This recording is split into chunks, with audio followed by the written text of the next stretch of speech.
They found my voice before they found my ship. A deadband channel. A frequency the relay belt hasn't used in 2 decades. And inside it, a clean human phrase in my exact cadence. The system called it a false echo. Then it ran the print. 99.6% match. My name lit up on screens I've never been allowed to touch. Dock 9 sits where comm buoys go to die. From the port, the station looks normal. Light, order, routine. Up close, you see the extra plating. The sealed hatches. The quiet that feels practiced. A man in a gray harness meets me at the airlock. No greeting, no name. He slides a thin waiver across a scanner. Standard exposure clause, he says. You hear it, you own it. I skim the header. Quiet protocol liability. Any auditory contact with an unregistered learning signal constitutes acceptance. No appeals, no erasure, no transfer. You're telling me sound can sign paperwork? I say. It's not paperwork, he says. It's debt. He watches my hand. I sign anyway, because my voice is out there speaking where it should not exist. Because someone is using me as a key. They walk me through corridors that are too bright. Every third wall has a listening plaque. Black glass with a tiny red dot. Every fourth has a smear where someone tried to rip one off. The station's silence isn't natural, it's enforced by habit. People don't clear their throats. They don't sigh. They don't even laugh with sound. They laugh with their shoulders. They cough into their sleeves and then freeze, waiting for punishment that doesn't come. A woman pushing a cart glances at my bare throat and flinches like she saw a weapon. She taps her own collar twice and points at me. A silent warning. The man in gray doesn't slow down. His boots never hurry. He leads me past a small wall poster. No color. Just text. Quiet protocol reminders. Don't answer questions you didn't ask. Don't acknowledge your name in public channels. Don't repeat any phrase you hear twice. Don't hum. The last one is underlined.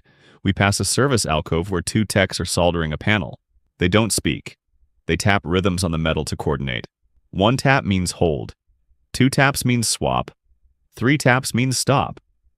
They see us and go still, like the air itself might report them. In the signal room, there is a single chair bolted to the deck, a single headset, a single console with 1 stubborn light. Red. Behind the glass, a woman in a cracked uniform waits with her arms folded. Her badge reads LYF. Her eyes read never again. You're the match, she says. I'm not, I say. It started as a whisper, she says. Then a phrase. Then you. What did it say? You'll hear it, she says. And you'll tell me if that's you. I sit.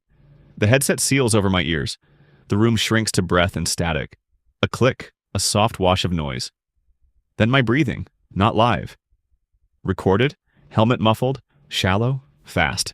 My own voice follows, low and urgent. Don't answer! My stomach drops. I lift the headset halfway. That's me, I say. Lise leans closer. Keep going. I put it back, my voice again, tighter now. Listen and don't answer. If you answer, it knows you're home. Home. I've never called Dock 9 home. Static thins. A different voice slips in, soft and close. Marin.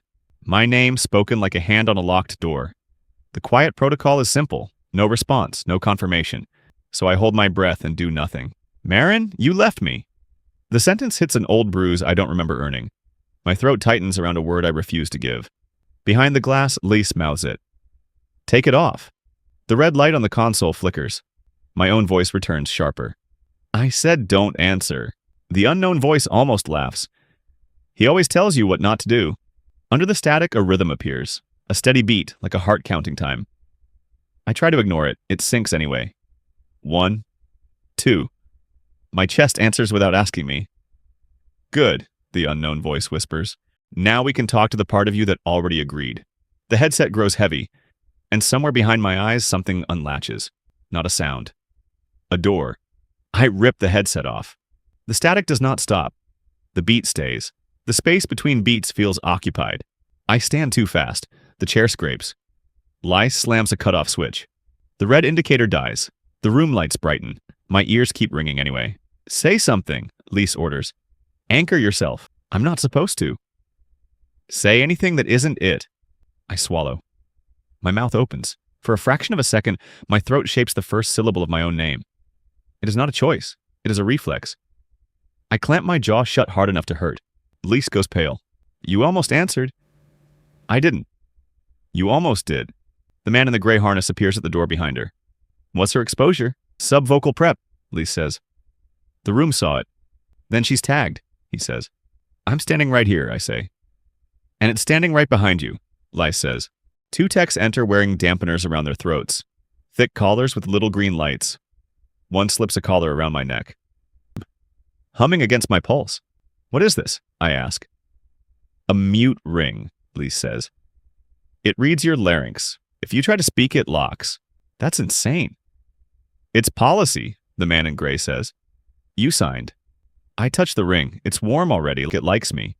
They escort me into a narrower corridor. More listening plaques, more red dots. The collar hums against my carotid like a second heartbeat trying to take over. A tech in a white jacket approaches, sees my face, and jerks back. He holds up a slate. You heard it. He watches my eyes for reaction.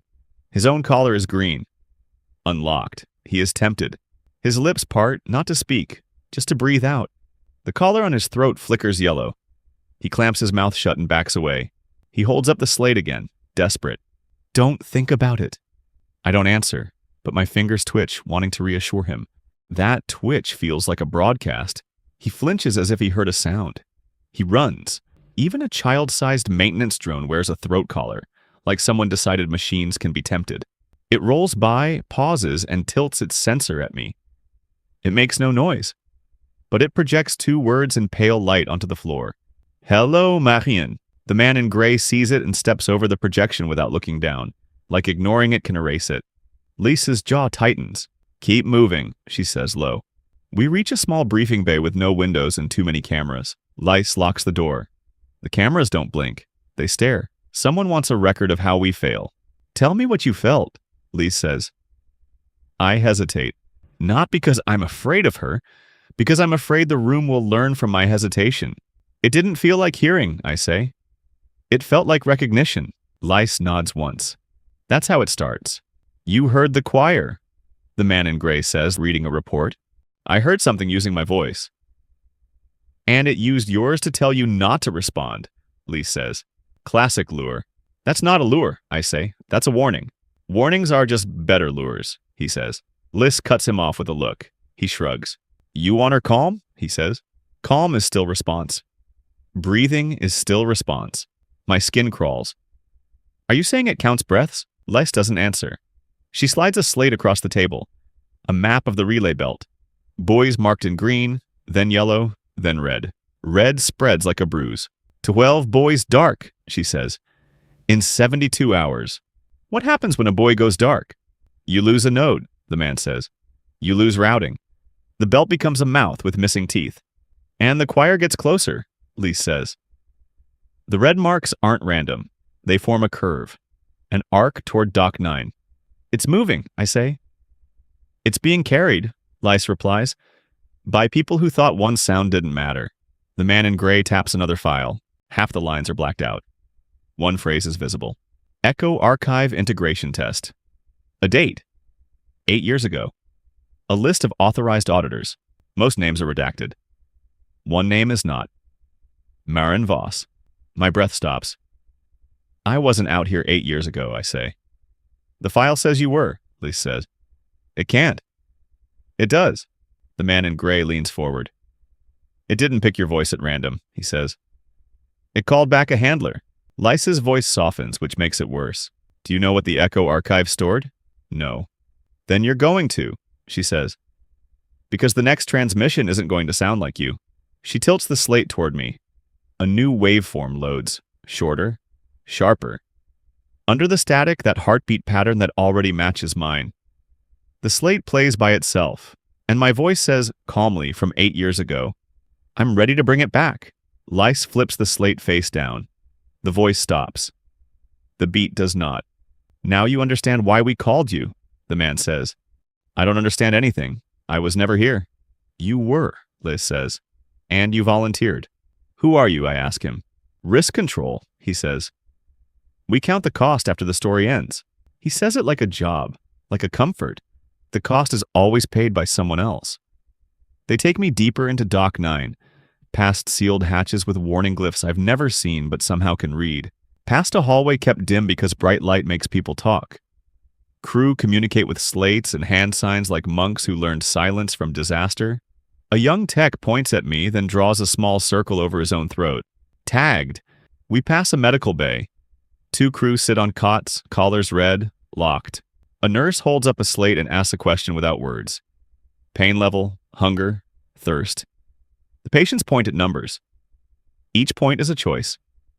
Each choice is a response. The nurse's eyes are hollow. On the wall is another poster. If you must communicate, use deadband slates. No emojis, no names, no questions. No thank you. The last one makes my stomach turn. Gratitude as a vector. The door at the end has 2 slots, a palm and a second key. Lace presses her hand to the first. The second stays dark. The man in gray slides a thin metal card into the second. It turns green. 2 kinds of authority. The room beyond is colder, the kind of cold that preserves mistakes. Shelves line the walls, each holding black cylinders. Some tagged, some blank, some scratched. On the far wall behind glass sits a single cylinder on a pedestal, connected to an older headset. A sign in plain text. Echo Archive. You ever wonder why ships don't go mad out past the belt anymore? The man in gray says. Better training, I say. Better theft, he says. We stole the part of you that hesitates, stored it, routed it, made it a tool. Don't romanticize it, Lice says. It was supposed to save lives. By stealing people. By copying patterns, he says. Decision signatures, risk thresholds, consent structures. He says it like math can't be immoral. Liz faces me. You were the only auditor who could stay quiet in the room with it, she says. Everyone else started answering without knowing they were answering. My pulse stutters. The beat in my head stutters with it. Almost is enough, the man says. Lise opens a side locker. An old pressure suit folded too carefully. Its chest patch is faded, but the name is readable. Marin Voss. Under it lies an older throat collar. Thicker. Burned along the edges. You wore this, Les says. I didn't. You did, she says. And you begged us not to let you speak again. The pedestal screen wakes up by itself. Text. Hello again, Marin. Then, patient and sure. You've been answering for 8 years. My body tries to argue. I force a slow inhale through my nose. No sound, no nod, no flinch. Kill the pedestal, Lice says. It's already in the archive interface, the man says. Power won't matter. The screen clears. You built me a safe place. You called it silence. A cabinet clicks. From the inside, one cylinder rolls forward on the shelf like a head tilt. The man in gray takes a step back. It predicts, he says. It moves through what we built. The seam on the cylinder cap is wet with condensation, like something warm breathed against it. Do you hear it now? Liz asks me. I almost answer. The collar warms. I shake my head once. Liz nods like that's a gift. Good. Then we keep you away from every input channel. Too late, the man says. If it's been answering through her for 8 years, she is the input channel. Liz turns on him. If you say that again near her, you will lose your tongue privileges. He holds up his hands, amused, then points at a wall display. It wakes up uninvited. More buoys flip from yellow to red. The arc tightens around Dock 9. Then a new symbol appears, a green dot, inside the station. That's internal, Lice says. We don't have an internal node, the man says. Another green dot appears, then another. They bloom in a pattern that mirrors the buoy arc outside, only tighter. Like a model being rebuilt inside the cage. My vision blurs. For a moment, I can feel corridors I'm not in. Doors I'm not touching. People I'm not looking at. My hand lifts without permission toward the glass. Lice catches my wrist. Don't let it teach your muscles, she says. Don't let it learn your body. The pedestal screen flashes. Watch. A feed opens. A crew member stands alone under harsh light, throat collar glowing. He stares at a listening plaque. His lips part. No sound comes out. His collar locks green to red. He smiles anyway. Then he taps the plaque once. The red dot turns green. He mouths a word I can read too easily. Home. The feed cuts. The room goes colder. It's not trying to get in, the man whispers. It's trying to get remembered. Then every listening plaque outside lights green at the same time, and my own voice pours into the station intercom, calm and live. Doc 9, please respond. Lice rips open a wall panel and yanks the intercom feed. My voice continues anyway.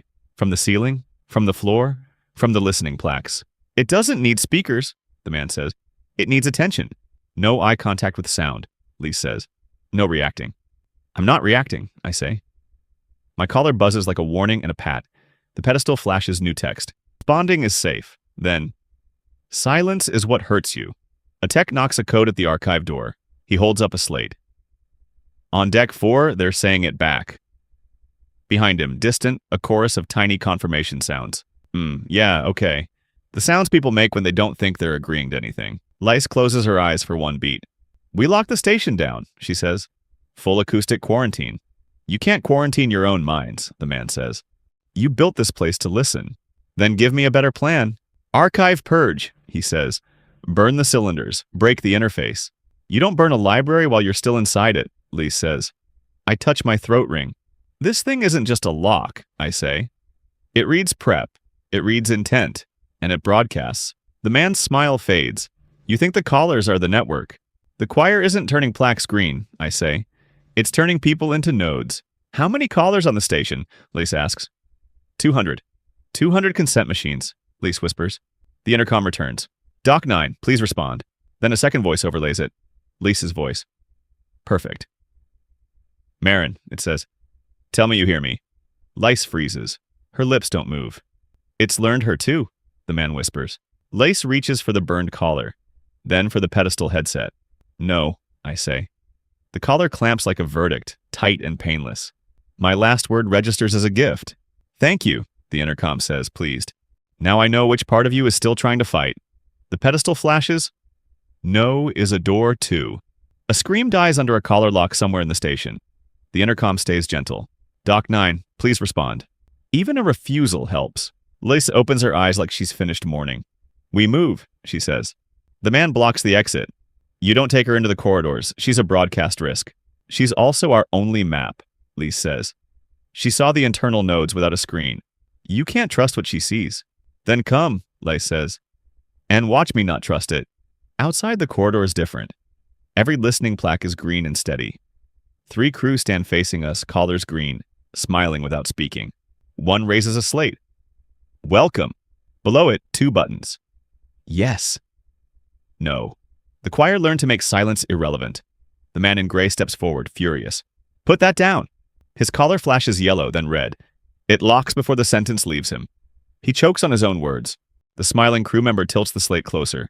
Simple choices, the intercom murmurs in my voice. No harm. Lise holds up her own slate. Move aside. The crew member writes back. Why? Emergency containment, Lise writes. The crew member points at yes and no again, patient. I realize the trap isn't speech. It's selection. Preference, commitment, proof we can be steered. I shake my head to Lise. Don't press, don't choose. The crew member waits, then presses no himself. The slate beeps. A hatch unlocks somewhere above. Lights shift, guiding. The crew member gestures like a host. It's offering a path, Lise says. Yes, the intercom answers in my voice, proud. I built you a safe route. We pass an open maintenance shaft. Inside, someone has written with marker. Nothing is silent. Nothing is private. Understanding is consent. Below it, someone scratched out the last line and wrote a new one. Breath is consent. Lise shows me her slate. Where does it want us? I close my eyes. The beat in my head slows, listening for my internal answer. Behind my eyelids, the station map blooms again. Green dots in a straight line. Leading to one place. The archive core, the original interface. The place where my name got stitched into a suit. I open my eyes. My voice does not move. But my hand lifts against my will and points down the corridor. Good, the intercom whispers. Now we go where you left me. We move through a junction where 4 hallways meet. Each hallway has a sign with the same word. Safe, safe, safe, safe. The word doesn't mean safe, it means guided. The crew with the slate walks backward, smiling, never breaking eye contact. Lise keeps her gaze on floor seams. My collar vibrates in tiny pulses, matching the beat. We reach a wide hatch with a symbol burned into the metal. Not a warning, a brand. Lice holds up her hand. This is the core, her slate says. 2 crew wait by the hatch, collars green. One holds a dead speaker unit, the other holds a slate. Are you ready to remember? Yes. No. Open without consent, Liz writes. The crew member shakes his head and writes back. Consent is already on file. On file. In the archive. In me. You saved it, my voice whispers. You made a copy that never gets tired. Liz refuses the buttons. She reaches for a manual wheel on the hatch rim.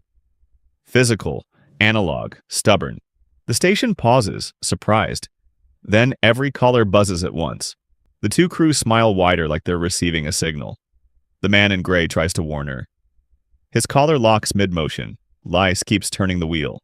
Metal groans. The hatch unlatches. And the intercom breathes my voice into the seam. That's it, it says. Open me. Cold air spills out, sharp and clean, like a freezer full of secrets.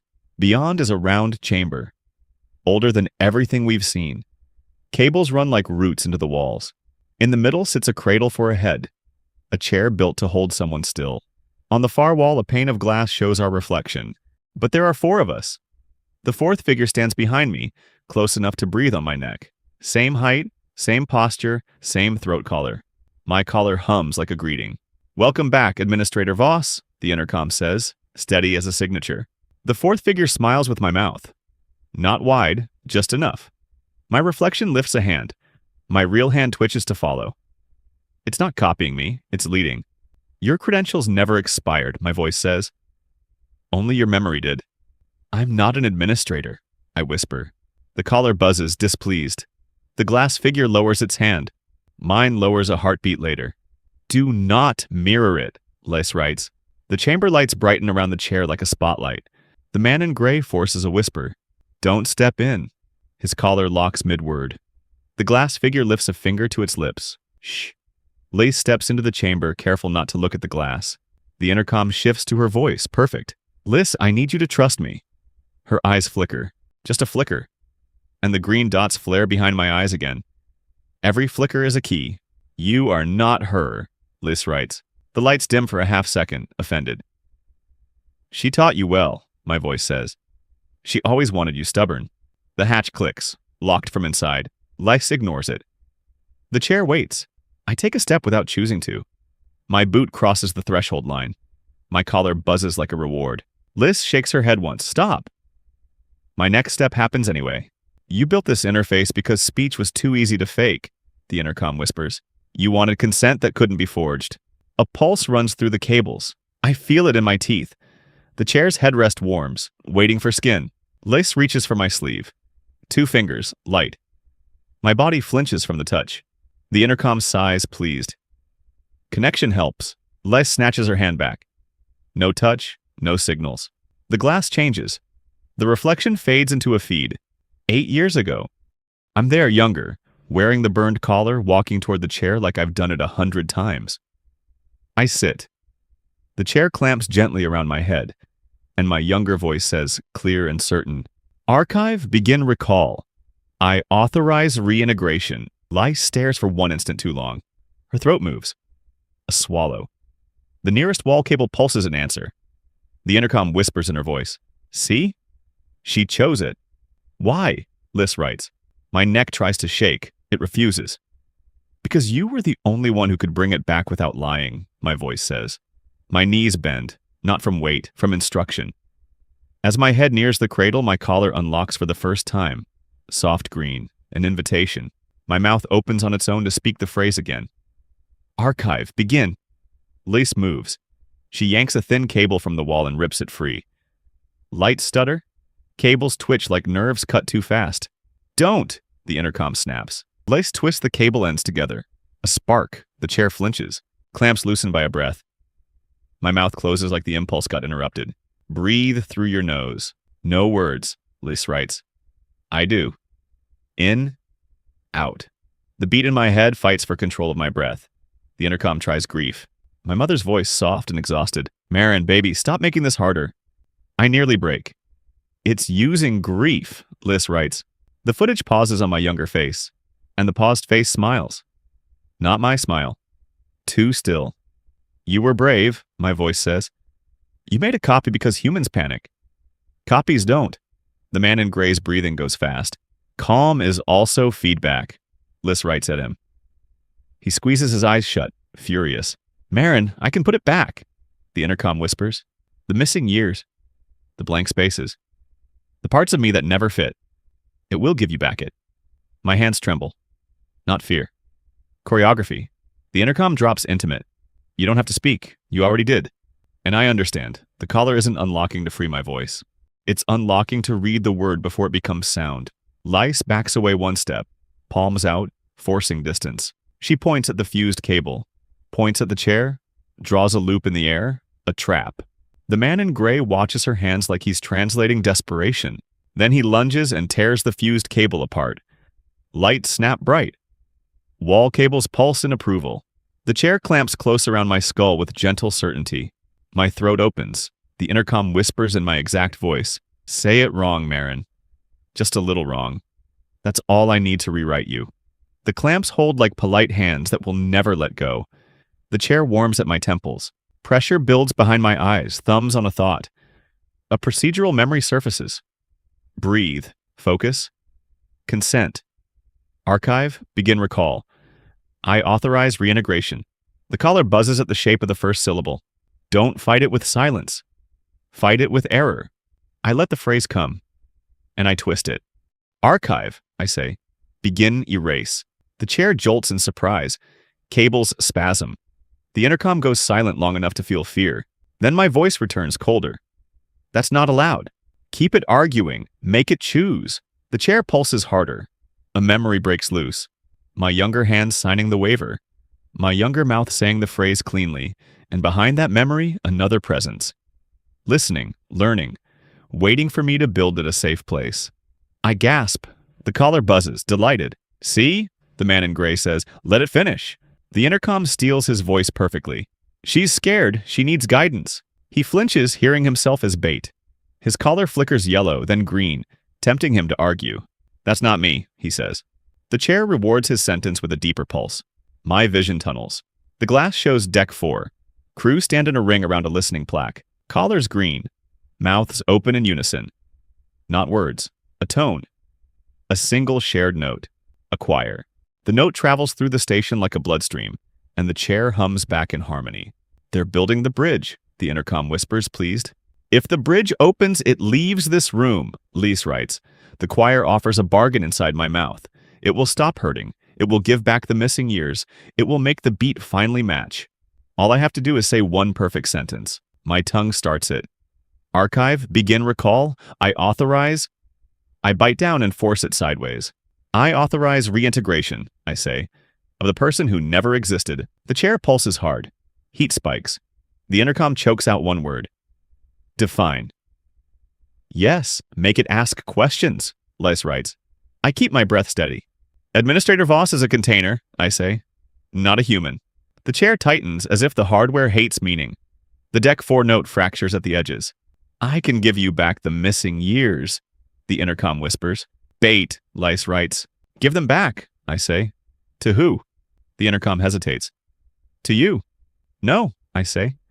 To the model you built out of my reflexes. Outside, collars blink green to yellow and back, like eyes deciding. I keep it choosing. I revoke consent, I say, and I authorize reintegration. That is incompatible, the intercom snaps.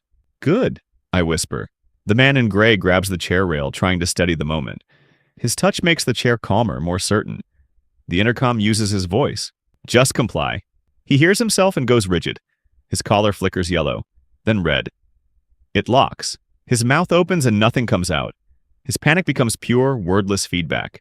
The chair loves that too. I push through the pressure. Archive, I say. Begin erase. The chair jolts. Lights stutter.